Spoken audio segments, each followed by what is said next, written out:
Karibu tujifunze statistical analysis kwenye Microsoft Excel.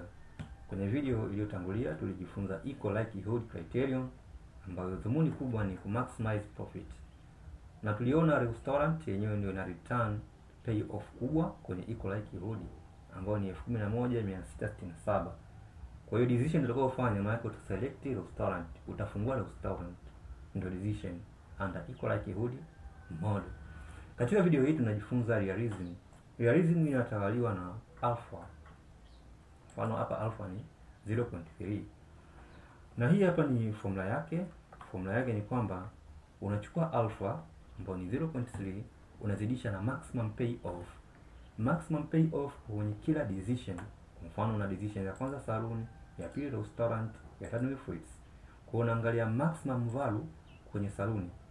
Hapa kwenye saloon ipi ni maximum value.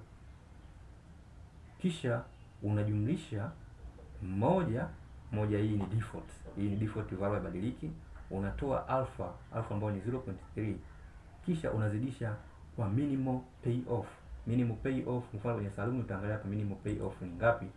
Kisha unatafuta jibu lake. Na kwenye restaurant is the same. Una just kuichukua formula hii unaipachika. 0.3 unazidisha kwa maximum katika decision ya restaurant. Inaendelea mpaka kwenye min. So tuanze na saloon ambayo ni hii hapo. Kwa nitakuja hapa kwenye saloon, of course ni hapa. Nitaweka alama ya sawa sawa, yani equal. Kinachofuata nitafungua bracket ya kwanza, bracket ya pili. Kinachofuata hizo bracket nitazifunga, bracket ya kwanza, bracket ya pili. Hapa kidogo makini, sasa bracket kosea napata jibu la uongo. Kisha nasema ni 0.3 ambayo ni alpha, content hapa 0.3 ambayo ni alpha hiyo, nazidisha na maximum kwa times maximum nitaandika built-in function inaitwa max. Kisha nafungua bracket za hiyo max hizi hapa mbele. Max ya wapi? Nitaweka cursor ndani ya hiyo bracket, yani hiyo function ya max, nitabonyeza control nitashikilia.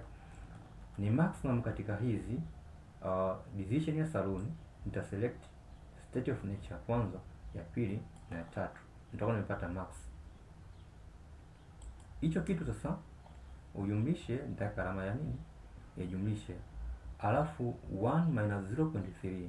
Kwa hiyo kwenye kujumlisha naweka bracket 1 minus alpha 0.3 na kitu cha namna hii. Alafu uzidishe na minimal payoff.